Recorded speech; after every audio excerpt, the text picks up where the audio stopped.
Lepas saya mendengar dan menonton video daripada Ustaz Idris Ahmad. Fahmi dah lama dah dapat tauliah. Kita sekarang kita nak, subjek kita ialah tauliah ada atau tidak. Saya bincang sekarang ni ialah isu dia adalah Ustaz Fahmi ada tauliah. Itu ya. Naib Presiden PAS, dia masih lagi tidak faham. Kita bukan mempersoalkan calon itu ada tauliah ataupun tidak. Soalnya adalah bagaimana calon ini mendapat tauliah di saat dia memegang jawatan di dalam politik. Sebab ini arahan daripada Sultan Perak. Mana-mana guru agama ataupun tenaga pengajar di negeri Perak yang ingin mendapat tauliah mengajar di masjid, surau ataupun di mana-mana sahaja di negeri Perak, syaratnya tidak boleh terlibat dan memegang jawatan di dalam politik.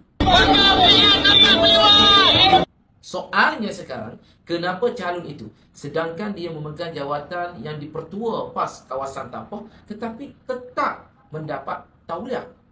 Makna katanya, calon Perikatan Nasional di PRK Air Kuning telah menipu ketika mengisi borang untuk mendapatkan tauliah ataupun menyambung tauliahnya.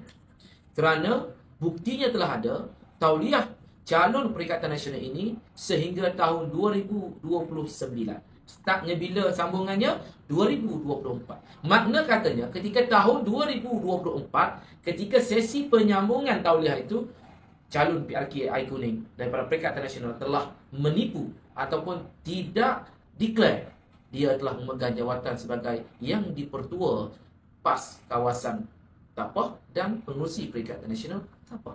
Jadi itu yang perlu difahami oleh Ustaz Idris Ahmad. Bukannya kami mempersoalkan ada atau tidak tauliah, tapi kami bertanya soalan, kenapa calon ini menipu Sultan, menipu Majlis Agama Islam, menipu Jabatan Agama Islam Negeri Perak untuk mendapatkan tauliah? Apa pula hukumnya Ustaz? Kiranya kita menipu dalam mengisi borang, walaupun kita memegang jawatan parti, tetapi kita menipu dan kita tidak menyatakan bahawasanya kita memegang jawatan di dalam parti politik. Adakah hukumnya halal ataupun haram?